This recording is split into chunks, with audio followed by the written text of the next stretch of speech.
You're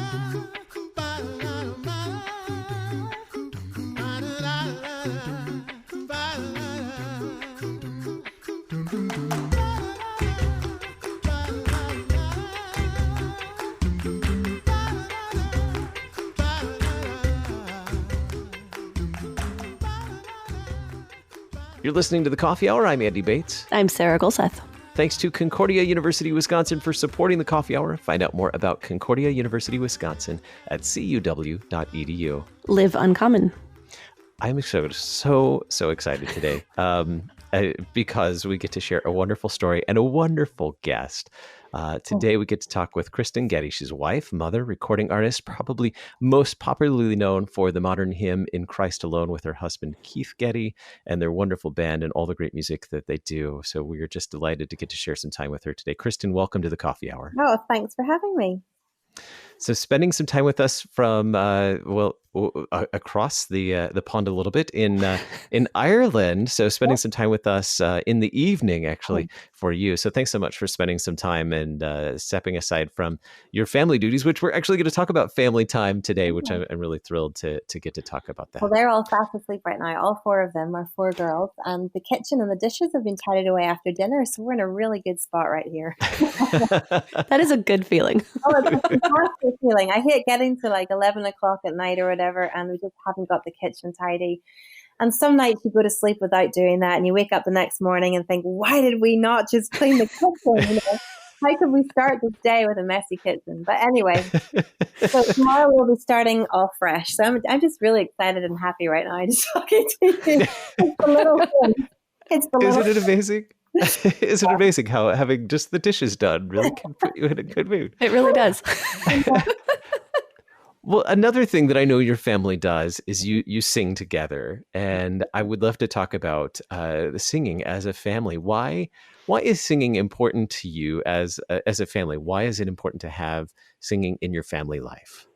Well, Keith and I have been writing hymns for the last 20 years and talking about the importance of songs in general in the life of a believer, singing deeply about the Lord and joining with a congregation to sing, and how it's something that is a call on every believer. We're created to do it. The scriptures command us to do it. And of course, when we know of the gospel and it's working in our lives, our praise and worship songs then give us voice to the thankfulness in our hearts and help us to share it with other people.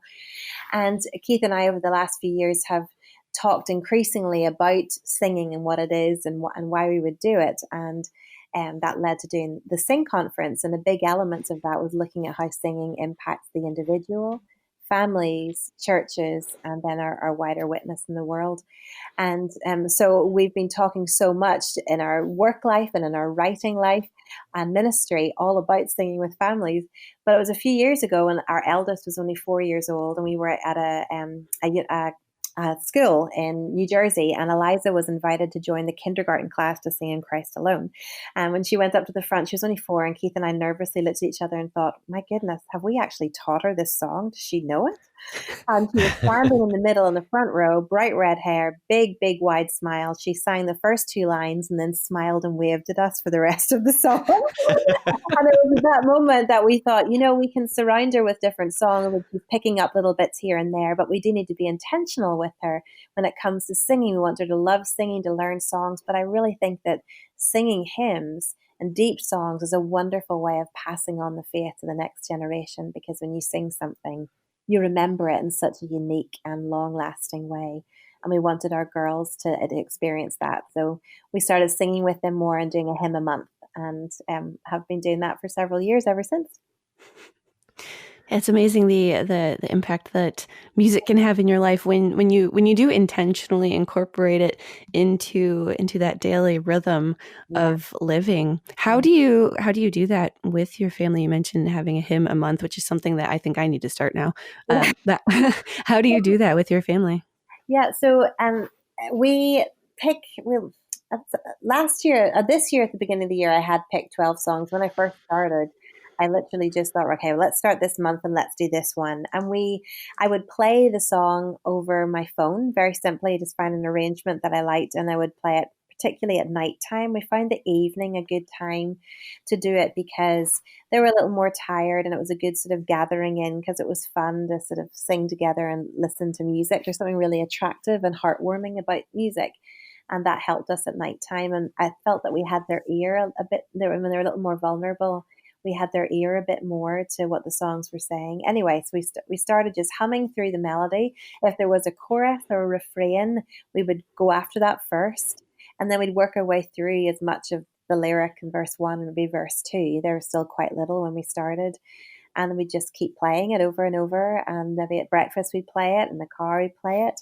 And just over the course of the month, they picked up a little more. And of course, the great thing about a traditional hymn, for example, like a Christmas carol or Amazing Grace or Great is Thy Faithfulness, these are songs which have been sung through generations and will continue to be sung.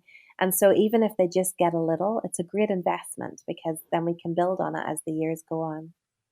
Hmm. So you really have incorporated it throughout your whole day, hearing the hymn and then singing. You mentioned singing together in the evening was really best for your family. What is it about that time? Tell me more about that time when you're intentionally singing together. Well, it's one of those things. I wanted them to go to sleep with thoughts of the Lord in their mind, okay? Mm-hmm. And we did a lot of like Bible readings in the evening before they went to sleep, but we discovered that we weren't always in the best of mood in the evening, and we were, more impatient and would get, just annoyed a lot of it because everyone was just tired. And, Keith and I started to get concerned that they would associate Bible reading and study with very tired, angry, irritable parents. So we thought we need to sort of change this up a little bit. And so we started doing our Bible story in the morning. We're working through this year, the 1-year Bible with the girls. And then keeping more of the singing focus in the evening, which was I've just found that an easier thing to reach for at nighttime, sort of low hanging fruit. Let's play a song. And some nights we do a little bit more. Like last night, I really worked. We were doing Abide with Me this month, and I was just concerned that there's a few of the words they hadn't quite really grasped in verse 1. And so I went back and we were reviewing that, and we had a bit of time. Tonight I just played the song and they sang along with as much as they knew. And then we sang the doxology and prayed and fell asleep. And there's some nights whenever we hardly do anything and we just sing like the doxology and move on. But that has been a good thing. And I will often play a few songs just when the lights are lower and they're all quiet and they go to sleep. And that has been a helpful thing too. I love the idea that those are the things that they're thinking about. And whenever they're thinking through maybe some fears or worries, particularly the older girls, that they're able to hear this and it brings peace to them and comfort to them as they go to sleep. Mm-hmm. Music is so powerful like that, especially in the evening time. I know I have a favorite nighttime hymn. I know several of my friends do, and we talked about it as this thing that you're able to fill your mind with all of these comforts of Christ while you fall asleep, and then when you have that association of that hymn with comfort, and when you need it later on when things happen, you need that comfort. It's there in your brain because you've worked at it like this. And I think why is that? Yeah, go ahead.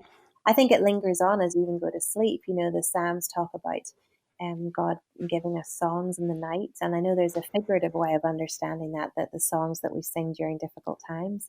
But I just wonder, how much the words that we sing or the things we think about before we go to sleep linger on in our minds and hearts even as we sleep, how they affect our dreams, how they affect, the peace that we sense, and what that does for us physically, mentally, spiritually. And it's just an interesting thought, Mm-hmm. the value of it. Absolutely. What are the benefits of singing together like that as a family when you have your kids and mom and dad together, incorporating this into a routine as a family? Yeah. Well, I think that when we gather as the church on a Sunday, for those who or whenever unusual circumstances when we actually do all this together, it is a feast that we enjoy when we get to sing together. But I think the appetite for it is very much grown during the week at home individually and with our families. And I think one of the things we can do is encourage our kids to be confident in their singing voice and then their voice with other voices at the same time. We're not not everybody was going to be a soloist. Not everybody's going to stand behind a microphone, but I think everybody can sing with the voice that they have. And I just love the idea of shifting the conversation of singing to be away from something that is like a special subject, something that you're good at or something that you enjoy, but seeing it more as something for everybody of every age. And in the way we teach our kids to pray and study the Bible, we want to teach them how to sing and to strengthen their voices, to learn songs, and to grow up with a lifelong love of singing. And so we're growing the voice of the church. And when a church sings, it strengthens every believer, but it is also a powerful witness to the world that's looking on. Hmm. So what tips do you have for us who have little ones or even households that don't have little ones, tips to help us incorporate singing into our daily lives in our households? Mm-hmm. Well, I would play the songs where life happens. We're very blessed, although like phones and all sorts of media have brought a bundle of problems that we all contend with. But there's lots of good things that they bring too, and just the access we have to music so easily and so much of it. And I think we should enjoy that. Play the songs, fill the kitchen in the morning with songs, the car as you travel. Today we drove to the beach and I was playing a new Sandra McCracken song, which I love, called Patient Kingdom. And the girls hadn't heard it before and they were just starting to sing it, and the sun was in the sky. It was just beautiful, and I could just see it filled them with so much joy. And another thing that we would do sometimes is sing before we eat. There's lots of little songs, thankfulness songs, even just the doxology, for example, that we can sing, and it's a fun thing to do. I remember when I went to have dinner with Keith's family for the first time, the whole family broke into harmony before we had our dinner and sang this full song. And I thought, oh my goodness, this is intense. Actually, it's another little way to, hook kids into the idea of singing and singing to the Lord, and then make it maybe part of the bedtime routine. And finding that song of the month and just coming back to it each evening. And this is not something which takes 30 minutes, and nor should it feel like, oh my goodness, another thing to do. We all have to do some sort of routine to get our kids to sleep. And I have just, found that reading a little story, a singing a song, and a prayer to be a really good way to do that.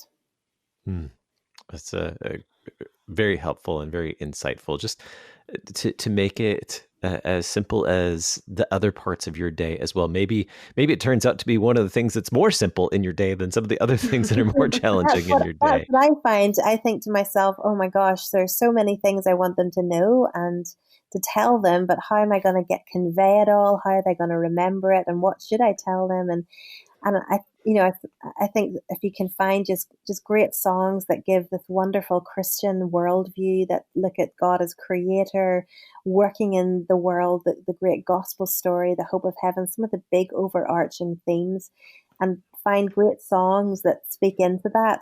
I love the fact they're learning that, and because it's poetry and set to music, they're more inclined to remember. And I just find it nice listening to it as well.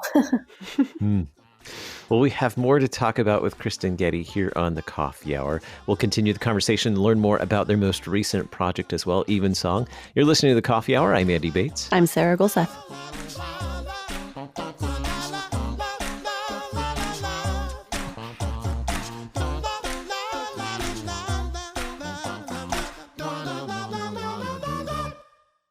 You're a miracle. You know that, right? A living, breathing, one-of-a-kind miracle. You were created to stand apart, to share your gifts in the service of others, to make an uncommon impact in a common world. And at Concordia University, it's our mission to help you do that, to live uncommon. To learn more about Concordia, go to cuw.edu.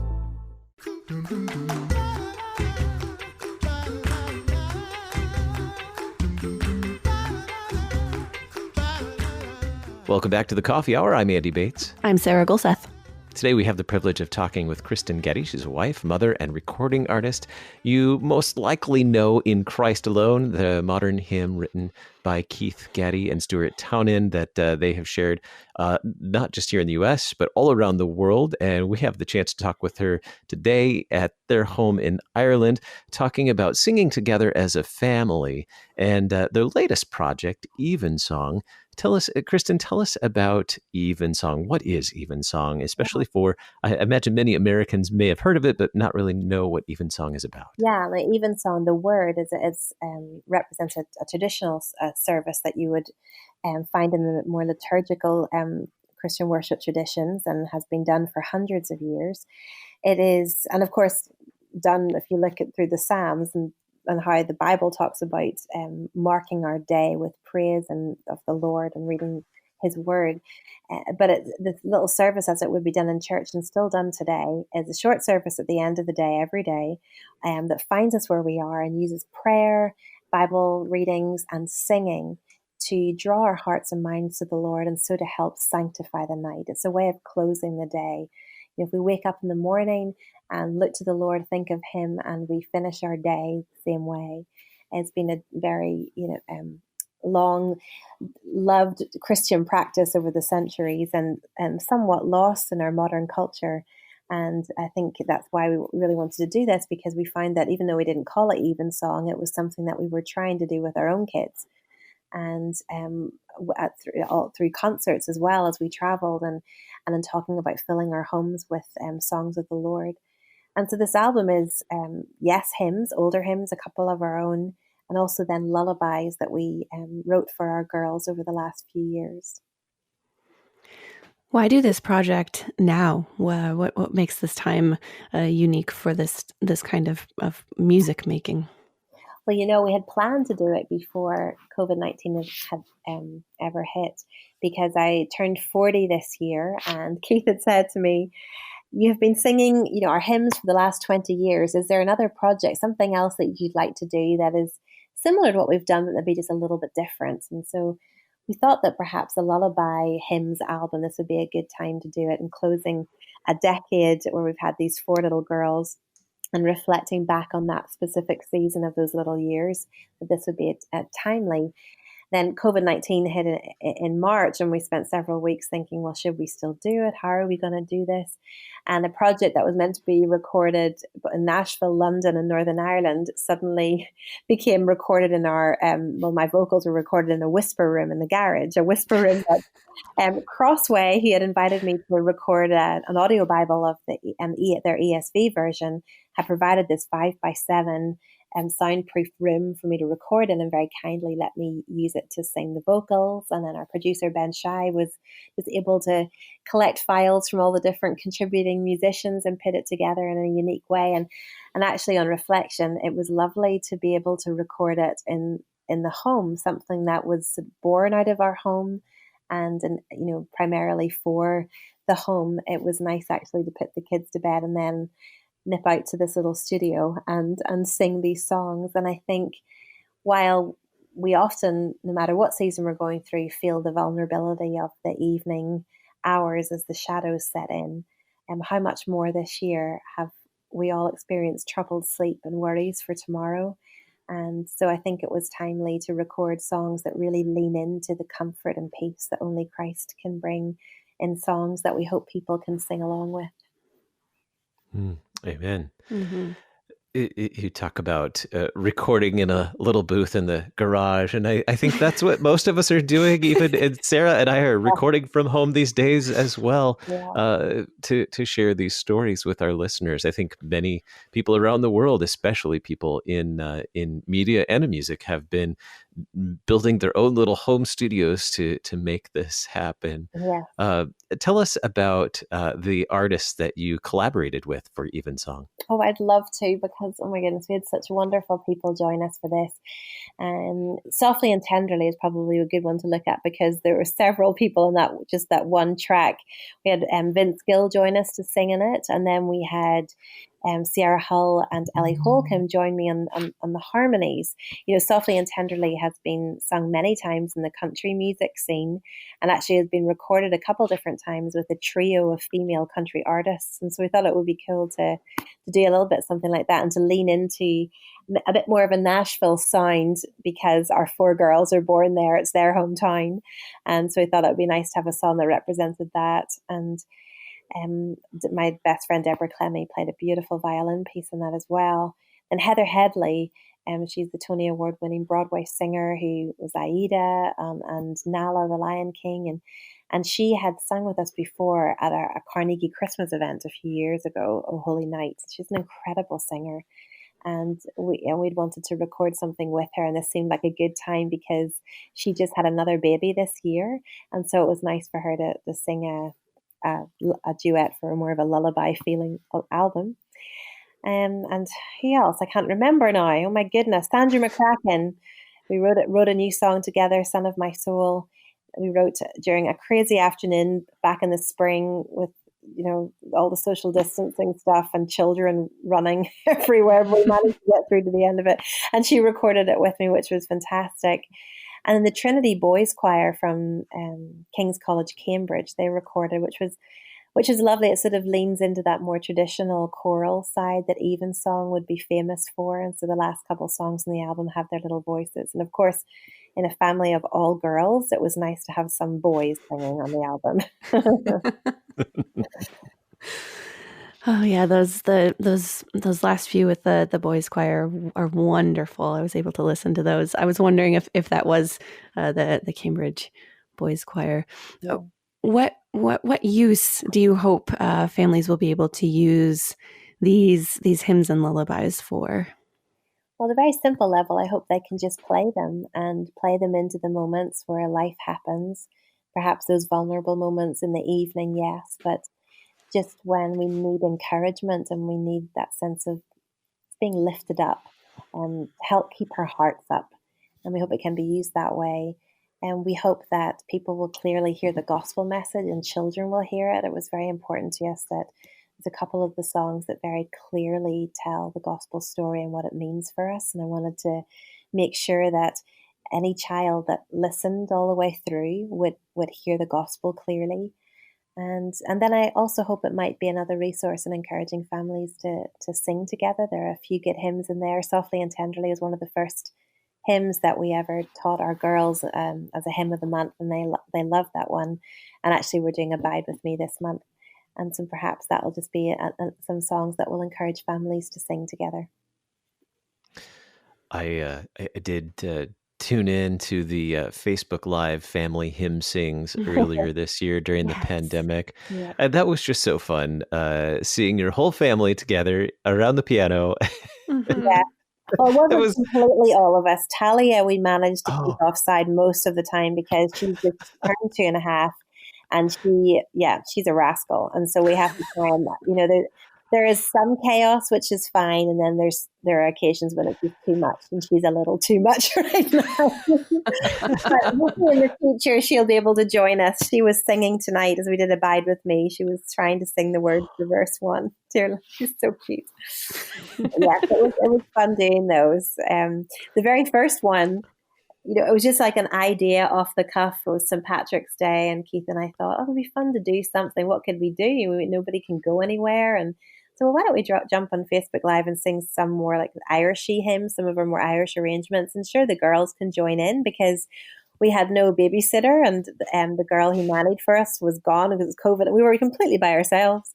And we just pressed the live button on Facebook Live, set the phone up, and it was like 20 minutes of, oh my goodness, it just rushed by, it was crazy. And then when we pressed stop, we looked at each other and thought, what on earth did we just do? Why did we put our whole family in messy house in Facebook Live?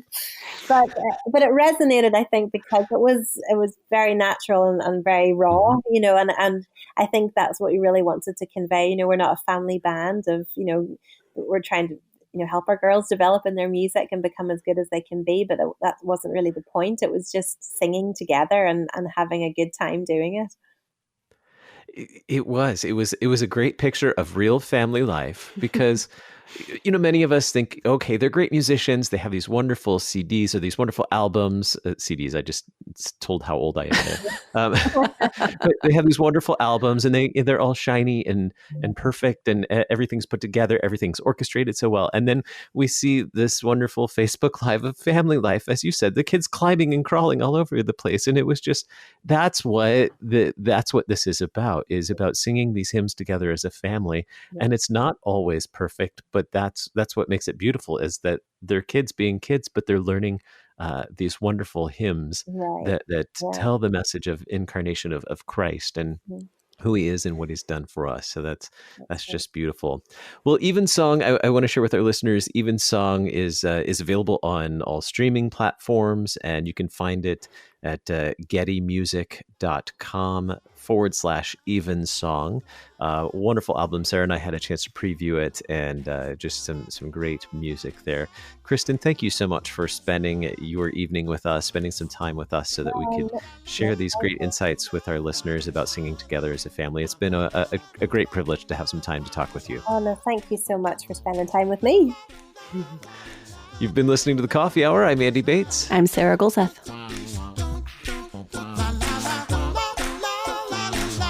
The Coffee Hour with Andy and Sarah is a production of KFUO. To support The Coffee Hour and KFUO Radio, visit KFUO.org. You can also text KFUO to 41444 or send an email to gifts@KFUO.org. And you can call us at 800-844-0524. KFUO. Christ for you, anytime, anywhere.